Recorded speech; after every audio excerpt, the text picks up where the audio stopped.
जय हिंद दोस्तों। और आज के इस वीडियो में हम लोग इंडियन इकोनॉमी, भारतीय अर्थव्यवस्था के एक मौलिक टॉपिक पे बात करेंगे और वो टॉपिक है फैक्टर्स ऑफ प्रोडक्शन, यानी उत्पादन के साधन। तो इस वीडियो में हम लोग देखेंगे कि उत्पादन के साधन क्या है, उससे संबंधित कंसेप्ट को समझेंगे। तो आइए शुरू करते हैं। अगर आपने हमारे वीडियो को पसंद किया है तो इसे लाइक करें और शेयर भी कर दें, और अगर आपने मेरे चैनल को सब्सक्राइब नहीं किया है तो सब्सक्राइब कर दें।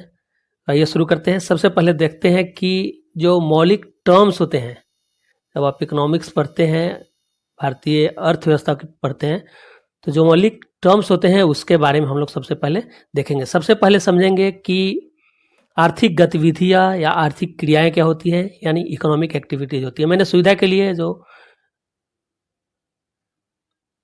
मटेरियल हमने दिया है वो हिंदी और इंग्लिश दोनों में दिया है, ताकि ये सबके लिए यूजफुल हो सके। तो सबसे पहले जानेंगे कि आर्थिक गतिविधियां या क्रियाएं क्या होती हैं, या इकोनॉमिक अफेयर्स क्या होते हैं, इकोनॉमिक एक्टिविटीज क्या होती हैं। उत्पादन, उपभोग तथा पूंजी निर्माण किसी अर्थव्यवस्था की मूल आर्थिक गतिविधियां होती है, यानी कि वो हर काम जो उत्पादन से संबंधित हो, उपभोग से संबंधित हो या पूंजी निर्माण से संबंधित हो, वो मूल आर्थिक गतिविधि होती है। Production, consumption and capital formation are called the basic economic activities of an economy. और किसी भी देश की अर्थव्यवस्था इन्हीं तीन मूल इकोनॉमिक एक्टिविटीज पे, आर्थिक गतिविधियों पे निर्भर करती है।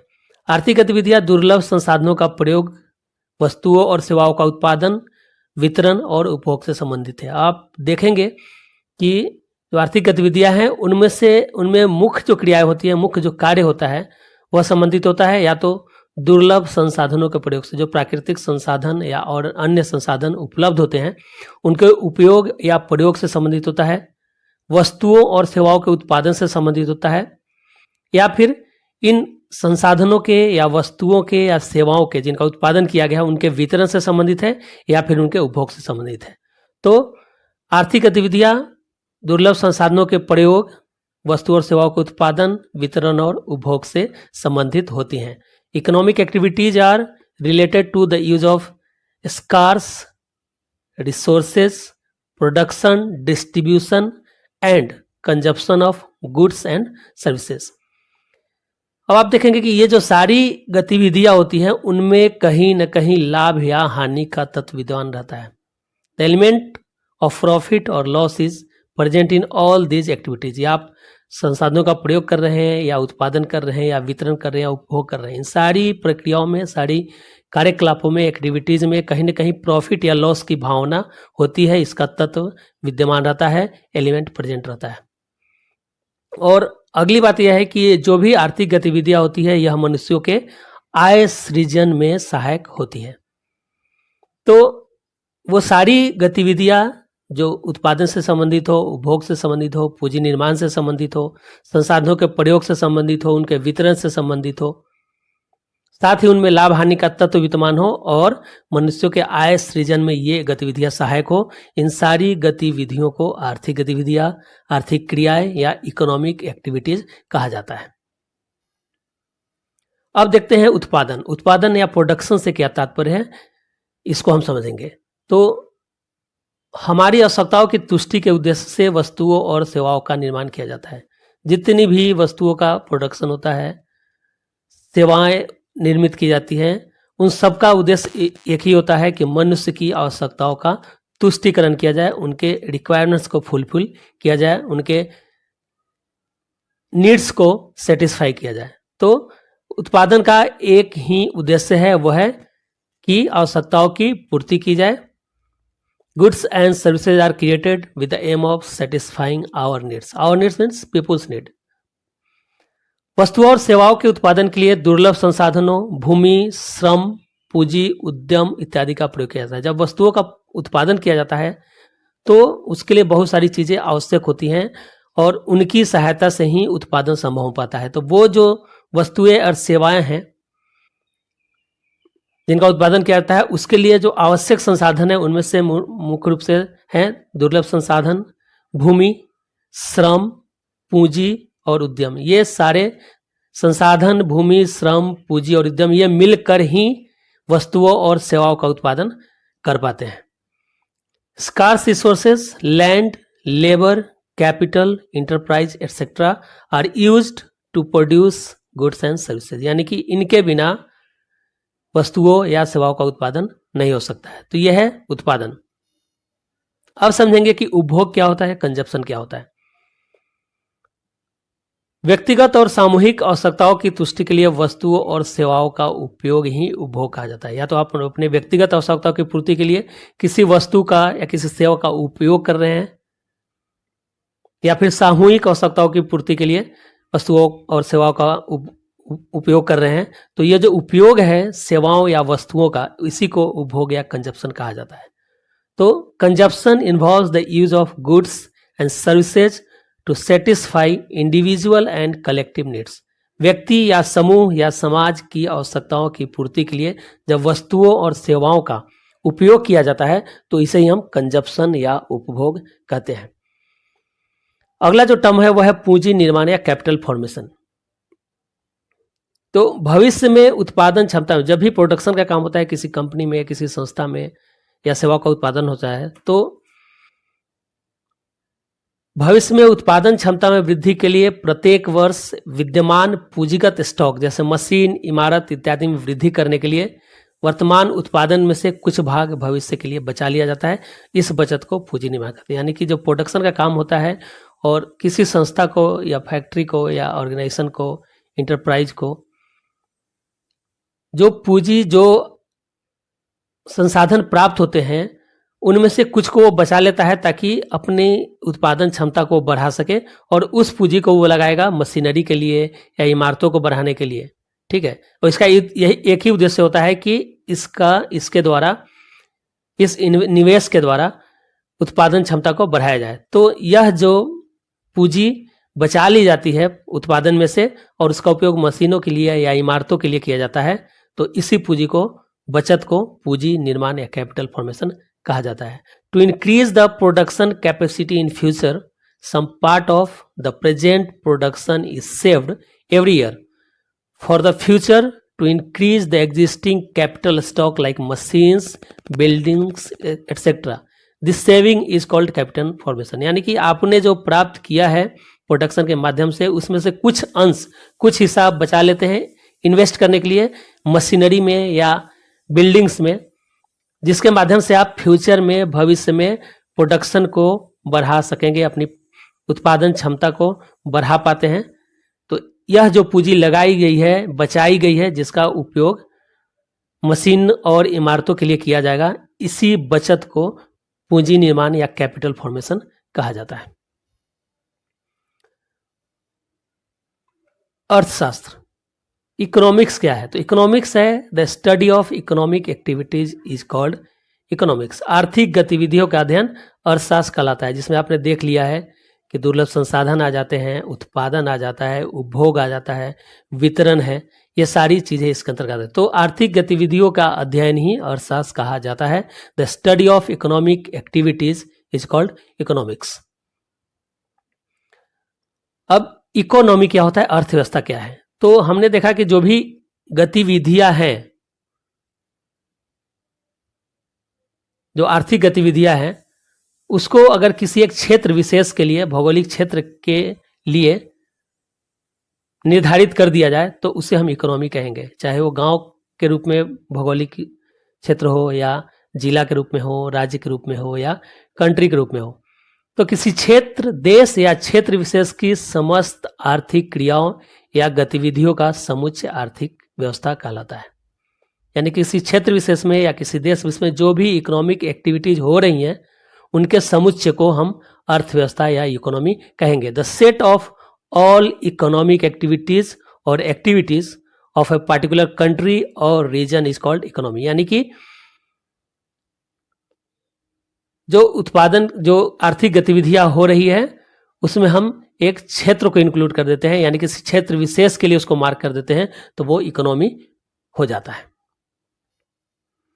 अब आप देखेंगे कि मीन्स ऑफ प्रोडक्शन या फैक्टर्स ऑफ प्रोडक्शन क्या क्या है, किन किन माध्यमों, क्या क्या जरूरत होती है प्रोडक्शन करने के लिए, जिनके आधार पे प्रोडक्शन या उत्पादन का कार्य होता है। सबसे पहला है एंटरप्राइज, एक उद्यम होना चाहिए किसी भी प्रोडक्शन के लिए। दूसरा है कैपिटल, जब एक उद्यम होगा, उद्यम एक संस्था के रूप में होती है, संस्था के बाद अगला चाहिए पूंजी, कैपिटल, क्योंकि उसे रॉ मटेरियल खरीदना है, मशीनरी खरीदनी है, बिल्डिंग्स में इन्वेस्ट करना होगा, लेबर को पेमेंट करना होगा, तो इन सब चीज़ों के लिए पूंजी चाहिए, कैपिटल चाहिए। तो पहला रिक्वायरमेंट है, मीन्स ऑफ प्रोडक्शन है या फैक्टर ऑफ प्रोडक्शन है कैपिटल, इंटरप्राइज, और दूसरा कैपिटल। फिर चाहिए जमीन, कहीं भी आप फैक्ट्री लगाते हैं, उद्योग लगाते हैं, खेती ही करते हैं तो आपको जमीन चाहिए। तो तीसरा फैक्टर है लैंड, उसके पास चाहिए raw material. Raw material natural resources हो सकते हैं और मैन मेड भी हो सकते हैं, ठीक है। जैसे आप आटा पीसने का काम कर रहे हैं तो आपके लिए गेहूं रॉ मटेरियल है ना, वो नेचुरल रिसोर्स है। लेकिन जब आप होटल चला रहे हैं, रेस्टोरेंट चला रहे हैं, तो वहां पे आपके लिए रॉ मटेरियल आटा है, जो कि मैन मेड है। गेहूं नेचुरल है लेकिन आटा मैन मेड है। तो रॉ मटेरियल मैन मेड भी हो सकता है और नेचुरल भी हो सकता है। उसके बाद चाहिए लेबर, लेबर के बिना कोई भी काम नहीं होगा। हम मशीनरी की बात करते हैं तो सारा कैपिटल के अंतर्गत आ जाता है, मशीनरी हो या बिल्डिंग हो। तो ये मुख्य फैक्टर्स हैं, उत्पादन के प्रमुख तत्व हैं, जिनके बिना उत्पादन का कार्य पूरा नहीं हो सकता है। पहला इंटरप्राइज, दूसरा कैपिटल, लैंड, रॉ मटेरियल और लेबर, ठीक है। अब आगे देखते हैं उत्पादन के साधन या मीन्स ऑफ प्रोडक्शन या फैक्टर्स ऑफ प्रोडक्शन भी कहते हैं। सब इन जो हमने देखा मीन्स ऑफ प्रोडक्शन, इस पे अब एक एक करके हम लोग डिस्कस करेंगे। सबसे पहला है रॉ मटेरियल या कच्चा माल। किसी वस्तु के उत्पादन के लिए जो इनिशियल प्रोडक्ट का या वस्तु का हम उपयोग करते हैं उसको हम रॉ मटेरियल या कच्चा माल कहते हैं। तो किसी भी वस्तु के निर्माण के लिए आवश्यक सामग्री कच्चा माल कहलाता है। अगर आप ईंट बना रहे हैं तो कच्चा माल मिट्टी है, अगर आप आटा बना रहे हैं तो कच्चा माल गेहूं है, अगर आप आयरन स्टील बना रहे हैं तो उसके लिए भी आपको आयरन ओर चाहिए, तो वो कच्चा माल है। तो किसी भी वस्तु के निर्माण के लिए आवश्यक कच्चा माल, कच्चा सामग्री, जो आवश्यक सामग्री है वो कच्चा माल कहलाता है। इसके अंतर्गत प्राकृतिक संसाधन से लेकर उत्पादित वस्तुएं तक आती है, जो उत्पादन की प्रकृति पर निर्भर करता है। यह निर्भर करता है कि आप किस चीज का उत्पादन करने जा रहे हैं, उस पर निर्भर करेगा कि आपके लिए कच्चा माल क्या होगा, उस उत्पादन के लिए कच्चा माल क्या होगा, ठीक है। तो यह है कच्चा माल, यानी कि किसी वस्तु के उत्पादन के लिए जो आवश्यक सामग्री है। अगर आप घर बना रहे हैं तो आपके लिए कच्चा माल है ईंट, बालू, सीमेंट, आयरन रॉड, स्टोन्स, तो ये सारा कच्चा माल हो जाएगा, ठीक है। लेकिन आप ईंट बना रहे हैं तो आपके लिए कच्चा माल मिट्टी हो जाएगा। अगर आप टेबल बना रहे हैं, फर्नीचर बना रहे हैं, तो आपके लिए कच्चा माल लकड़ी हो जाएगा। तो इस तरह कच्चा माल वह आवश्यक सामग्री है जिससे एक नया प्रोडक्ट बनाया जाएगा। The material required for manufacturing any item is called raw material. This includes natural resources and manufactured goods depending on the nature of production. यानी कि कच्चा माल में प्राकृतिक साधन भी है, प्राकृतिक वस्तुएं भी हैं और मनुष्य द्वारा उत्पादित वस्तुएं भी हैं। दूसरा जो फैक्टर है, दूसरा मीन्स है, वह है भूमि या लैंड। इसके अंतर्गत समस्त भूभाग, पठार और पर्वतीय क्षेत्र शामिल है। This includes all the plains, plateau and mountainous areas. क्योंकि हर भूभाग में जो उत्पादन का कार्य होता है या सर्विसेज क्रिएट करने का काम होता है वो अलग अलग प्रकृति का होता है। तो प्लेन्स में देखेंगे आप, समतल भूभाग में अलग तरह के प्रोडक्ट का निर्माण होगा, अलग तरह की सर्विसेज होगी। पठारी भागों में अलग हो जाता है, पर्वतीय क्षेत्रों में अलग हो जाता है। जो समतल भूभाग है वह कृषि के लिए और औद्योगिक गतिविधियों के लिए उपयोगी है। The plain terrain is useful for agricultural and industrial activities. क्योंकि पहाड़ों में, पठारों में खेती करना थोड़ा मुश्किल है, तो जो समतल भूभाग है और वह कृषि करने के लिए और औद्योगिक गतिविधियों के लिए, इंडस्ट्रियल एक्टिविटीज के लिए यूजफुल है। जब पठार की बात करेंगे, पठारी भागों की बात करेंगे, तो पठारी भाग खनिज संसाधन वहां पाए जाते हैं, ईंधन मिलेगा आपको, जीवाश्म मिलेगा या जंगल, इन सब के स्रोत है। तो पठारी भाग खनिज संसाधन, ईंधन, जीवाश्म, जंगल इत्यादि के स्रोत है। इनकी प्राप्ति आपको पठारी भाग से होगी, जो उत्पादन में महत्वपूर्ण भूमिका निभाते हैं। Plateau areas are sources of mineral resources, fuel, fossils, forest etcetera. पर्वतीय भाग जो है वह समतल में नदियों के प्रवाह को बनाए रखते हैं। नदियों का उद्गम पर्वतीय भागों से होता है, चूंकि ऊंचाई से होता है इसलिए सालों भर नदियों में जल का प्रवाह बना रहता है। इस जल का प्रयोग आप इंडस्ट्रियल प्रोडक्शन में भी करते हैं, डेली यूज में भी करते हैं, पर्यटन की दृष्टि से भी ये उपयोगी हैं। तो पर्वतीय भाग समतल में नदियों के प्रवाह को बनाए रखते हैं और पर्यटन की दृष्टि से ये उपयोगी है। The mountainous parts maintain the flow of rivers in the plains and are useful for tourism point of view, useful from tourism point of view। तीसरा फैक्टर है वह श्रम या लेबर। श्रम से अभिप्राय वस्तुओं और सेवाओं के उत्पादन में शारीरिक और मानसिक मानवीय प्रयत्नों से है। आपके पास मशीनरी है, जमीन है, पूंजी है, सब है, लेकिन जब तक मनुष्य उसमें इन्वॉल्व नहीं होगा, शामिल नहीं होगा, वह अपना शारीरिक या मानसिक प्रयत्न नहीं करेगा, तब तक वस्तुओं का उत्पादन नहीं हो सकता है। तो श्रम से मतलब केवल शारीरिक श्रम नहीं होता है, मानसिक प्रयत्न भी जो कर रहे हैं, जो मेंटल काम कर रहे हैं, वो भी श्रम ही है। तो श्रम दो तरह का हो गया, एक शारीरिक हो गया और एक मानसिक हो गया। तो वस्तुओं और सेवाओं के उत्पादन में जो शारीरिक और मानसिक प्रयत्न किए जाते हैं उसे ही श्रम कहते हैं। Labour refers to physical and mental human efforts in the production of goods and services. और ऐसे लोग जो श्रम प्रदान करते हैं उनको मानवीय संसाधन कहा जाता है, चाहे वो फिजिकल लेबर कर रहे हैं या वो मानसिक प्रयत्न कर रहे हो, इन सभी को मानवीय संसाधन कहा जाता है। People who provide labour are called human resources. तो तीसरा श्रम हो गया। अब देखते हैं कि श्रम दो प्रकार के हैं। There are two types of श्रम, अकुशल श्रम और कुशल श्रम, जिसको हम कहते हैं अनस्किल्ड लेबर और स्किल्ड लेबर। तो अकुशल श्रम वह है, अकुशल श्रम वह है जिस काम को करने के लिए किसी भी प्रशिक्षण की आवश्यकता नहीं होती है, जैसे बोझा ढोना।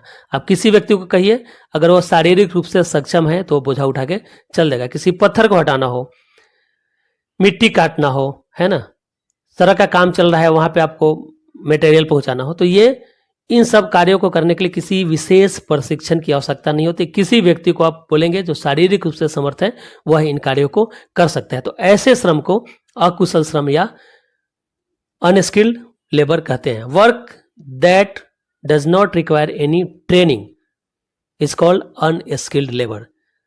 एग्जाम्पल है कैरिंग लोड्स, सामान को ढोना, बोझा ढोना। ठीक है। दूसरा प्रकार है कुशल श्रम।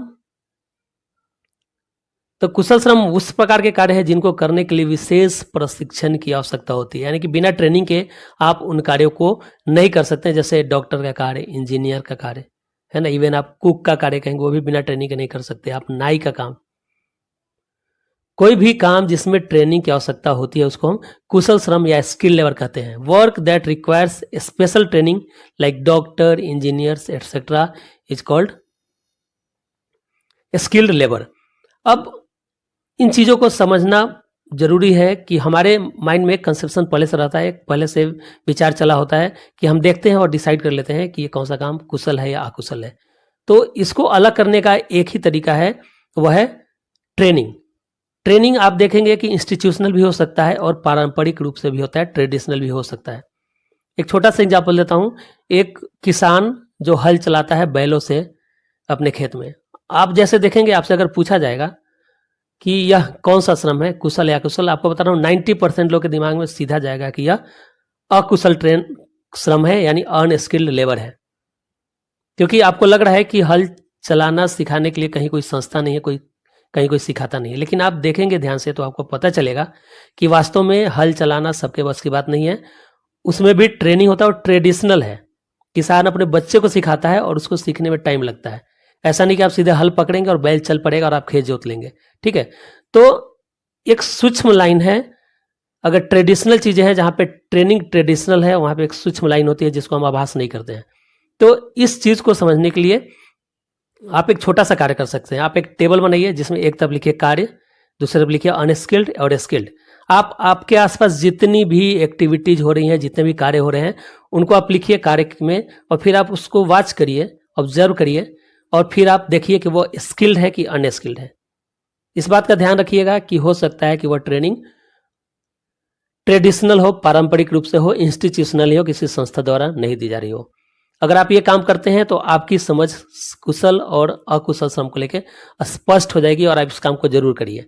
आपके आसपास जितने भी कार्य हो रहे हैं उसका एक लेखा जोखा बनाइए, एक चार्ट बनाइए, 3 कॉलम रखिए उसमें, कार्य, स्किल्ड, अनस्किल्ड।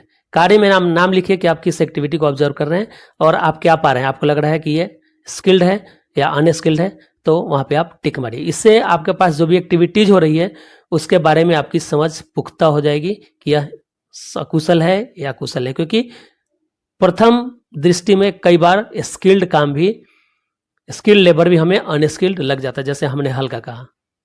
ठीक है, तो इस काम को जरूर कर लीजिए, आपका कंसेप्ट क्लियर हो जाएगा। अगला जो फैक्टर है या मीन्स है दैट इज पूंजी या कैपिटल। किसी भी काम को करने के लिए आपको पूंजी तो चाहिए ही, उसके बिना कोई भी काम नहीं होगा। आपको जमीन चाहिए तो उसके लिए आपको पैसा लगाना पड़ेगा, पूंजी चाहिए। मशीनरी खरीदना है उसके लिए पूंजी चाहिए। रॉ मटेरियल अगर मंगाना है तो उसके लिए भी आपको चाहिए पूंजी। आपको लेबर चल रखना है उसके लिए भी पूंजी चाहिए। मैनेजमेंट है तो उसके लिए भी पूंजी चाहिए, क्योंकि आपको पे करना पड़ेगा। तो बिना पूंजी के उत्पादन का कार्य नहीं होता है। तो पूंजी से अभिप्राय क्या है, क्या मतलब है, ये देख लेते हैं। पूंजी से अभिप्राय उत्पादन में सम्मिलित सभी प्रकार की मानव निर्मित वस्तुओं और धन से है। मानव निर्मित जो भी वस्तुएं आप उत्पादन में प्रयोग ला रहे हैं या फिर धन का प्रयोग कर रहे हैं, तो मानव निर्मित वस्तुएं और धन, इन दोनों को हम कैपिटल कहते हैं या पूंजी कहते हैं। जैसे मशीन की बात करेंगे तो मशीन भी पूंजी ही होता है, लेकिन वो मानव निर्मित है। दूसरा, पैसा चाहिए, आपको लेबर को पेमेंट करना है तो पैसा चाहिए, तो वो धन है। तो पूंजी से अभिप्राय उत्पादन में सम्मिलित सभी प्रकार की मानव निर्मित वस्तुएं और धन से है। Capital refers to all types of man made goods and money involve in production.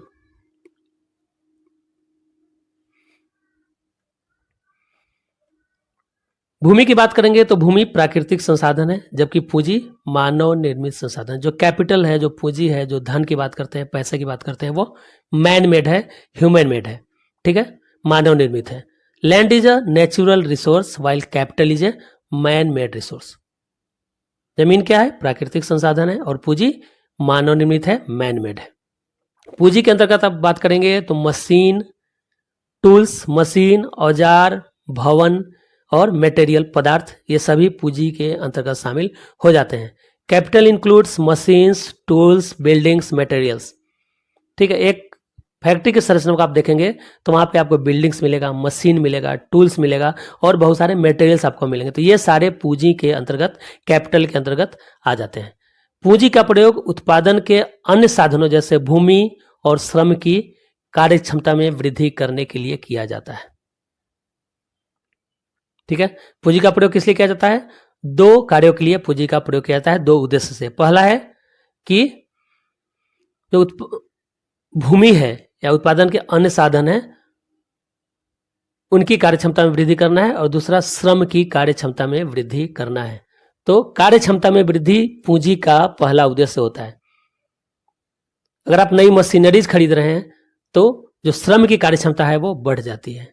आप एक मैनुअल मशीन यूज कर रहे हैं जिसपे एक लेबर, एक श्रमिक कार्य करता है, तो उसकी कैपेसिटी, उसकी क्षमता कम होती है।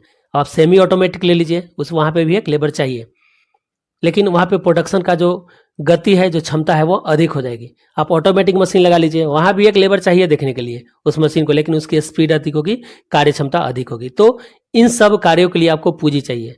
बिना पूंजी के कार्य क्षमता में वृद्धि नहीं होगा। नई नई मशीनरीज लगाते हैं, नए नए बिल्डिंग्स बनाते हैं, तो इन बिल्डिंग्स बनाने के लिए आपको भूमि चाहिए, तो भूमि खरीदते हैं। तो ये सब जो कार्य हैं इनमें पूंजी लगता है, और इस पूंजी का उपयोग जो किया जाता है उसका एक ही उद्देश्य होता है, वह है कार्य क्षमता में वृद्धि। Capital is used to increase the efficiency of other means of production such as land and labour. यानी कि कैपिटल या पूंजी के प्रयोग से हम कार्य क्षमता में वृद्धि करते हैं, और यह प्रभावी किस फैक्टर्स पे होता है? भूमि पे और श्रम पे होता है। अब देखते हैं कि पूंजी भी 2 प्रकार का होता है। पूंजी 2 प्रकार का होता है। Capital is of 2 types. पहला अचल या स्थिर पूंजी या फिक्स्ड कैपिटल। ठीक है, फिक्स्ड कैपिटल वो है जिनका उत्पादन की प्रक्रिया में वर्षों तक प्रयोग किया जाता है और ये खत्म नहीं होते हैं। ठीक है, जैसे आप बिल्डिंग की बात करेंगे, आपने फैक्ट्री लगाया, एक बिल्डिंग में आपने अपना कंपनी एस्टेब्लिश किया है, तो वो बिल्डिंग खत्म नहीं होगा, वर्षों तक चलेगा, वो 30 साल 40 साल 50 साल 100 साल चलता ही रहेगा। यानी कि उत्पादन की प्रक्रिया में वो कंज्यूम नहीं होते हैं, समाप्त नहीं होते हैं। भारी मशीनें आप लगाते हैं वो भी वर्षों वर्षों तक चलती रहती हैं, तो इनको फिक्स्ड कैपिटल कहा जाता है। यानी कि उत्पादन प्रक्रिया में जो कंज्यूम नहीं हो रहा है, खत्म नहीं हो रहा है, समाप्त नहीं हो रहा है, वो फिक्स्ड कैपिटल है या अचल या स्थिर पूंजी है। तो fixed capital are use for years in the production process, meaning they do not expire, such as buildings and heavy machines. दूसरा है वर्किंग कैपिटल या कार्यशील पूंजी। तो मशीन में और बिल्डिंग्स में, इन सब में जो आप पैसा लगा रहे हैं उसको फिक्स्ड कैपिटल कहा जाता है। दूसरा, आपको कार्य करने के लिए पैसा चाहिए, यानी कि आपको वैसे भी वस्तुएं चाहिए, वहां भी पैसा लगाना पड़ेगा, जो उत्पादन की प्रक्रिया में समाप्त हो जाती है, कंज्यूम हो जाती है, खत्म हो जाती है। ठीक है, तो उत्पादन की प्रक्रिया में जिसका प्रयोग कर लिया जाता है उसको कहते हैं वर्किंग कैपिटल या कार्यशील पूंजी, जो खत्म हो जाते हैं। जैसे कच्चा माल, आपने आटा लिया और रोटी बना लिया, रोटी बनाया आपने तो आटा आपका समाप्त हो गया, तो आटा क्या है, वर्किंग कैपिटल। आटा खरीदने के लिए जो आप पूंजी लगा रहे हैं that is called working capital, उसके बिना आपका काम आगे नहीं बढ़ेगा। दे आर यूज्ड और consumed in the process of production such as raw materials. तो आपको सीधा ध्यान में रखना है कि अगर उत्पादन की प्रक्रिया में वस्तु समाप्त हो जा रही है, कंज्यूम हो जा रही है, तो वो वर्किंग कैपिटल है, और अगर समाप्त नहीं हो रही है, वर्षों वर्षों तक चलेगी, तो वह फिक्स्ड कैपिटल है या अचल या स्थिर पूंजी है। तो पूंजी के दो प्रकार हैं। ठीक है, अगला जो फैक्टर ऑफ प्रोडक्शन है दैट इज उद्यम या इंटरप्राइज। इन सारे जो संसाधन आपने देखा, जमीन, मशीनरी, लेबर, रॉ मटेरियल, इन सबको कंबाइंड करके जो उत्पादन कराने का कार्य करता है वह है उद्यम या इंटरप्राइज। बिना उद्यम के या इंटरप्राइज के प्रोडक्शन का काम नहीं हो सकता है। तो उद्यम उत्पादन गतिविधि को संगठित करने की कला है। Enterprise is the art of organising production activity. उद्यम क्या करता है, जो उत्पादन की गतिविधि एक्टिविटीज है उसको ऑर्गेनाइज करता है और उत्पादन को संभव बनाता है। भूमि, श्रम, पूंजी और सामग्री को उचित अनुपात में लेकर उत्पादन प्रक्रिया को शुरू करने के लिए उद्यम की आवश्यकता होती है।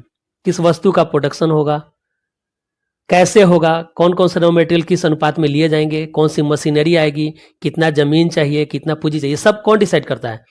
इन सब को डिसाइड करने के लिए, इन सब को व्यवस्थित करने के लिए, व्यवस्था करने के लिए हमें चाहिए एक उद्यम की आवश्यकता होती है इन सब कार्य करने के लिए, ताकि इन सारे फैक्टर्स को कंबाइंड करके, ऑर्गेनाइज करके उत्पादन की प्रक्रिया को शुरू किया जा सके। तो उद्यम के बिना उत्पादन की प्रक्रिया संभव नहीं है।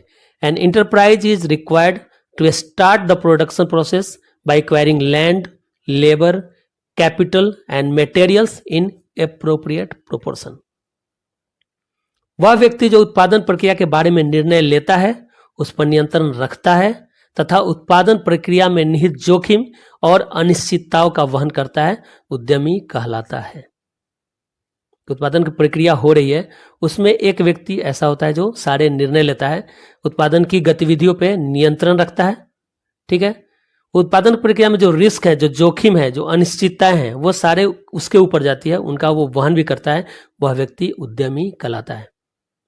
ठीक है, the person who takes decisions about the production process exercises control over it and bears the risk and uncertainties inherent in the production process is called entrepreneur. तो उद्यम उत्पादन की गतिविधियों को संगठित करता है और उद्यमी की पर्सन होता है इन सारी गतिविधियों को चलाने के लिए, नियंत्रित करने के लिए, निर्णय लेने के लिए और जोखिम और अनिश्चितताओं का वहन करने के लिए, to bear the risk and uncertainties inherent in the production process. उद्यमी क्या करता है, साधनों के उत्पादन के बदले में प्राप्त सेवाओं के बदले विभिन्न पक्षों को भुगतान करता है। जो भी पक्ष, जो भी फैक्टर्स प्रोडक्शन प्रोसेस में इन्वॉल्व है, उनके बदले उनको कुछ ना कुछ मिलता है और इसका भुगतान कौन करता है, उद्यमी करता है। The entrepreneur in return for the services received in the production of factors makes payment to various party. जैसे कैसे करता है, श्रमिक को मजदूरी मिलता है, वर्कर को वेजेज मिलेगा, प्रोडक्शन प्रोसेस में अपना कंट्रीब्यूशन देने के लिए। जो भूस्वामी है, जो लैंड ओनर है, उसको रेंट मिलता है या लगान मिलता है। जो कैपिटल ओनर है, जैसे बैंक, जिसने पूंजी दिया है, उसको इंटरेस्ट मिलेगा, है ना। और जो उद्यमी है, जो एंटरप्रेन्योर है, उसको खुद क्या प्राप्त होता है? लाभ प्राप्त होता है, प्रॉफिट होता है इस प्रोडक्शन से।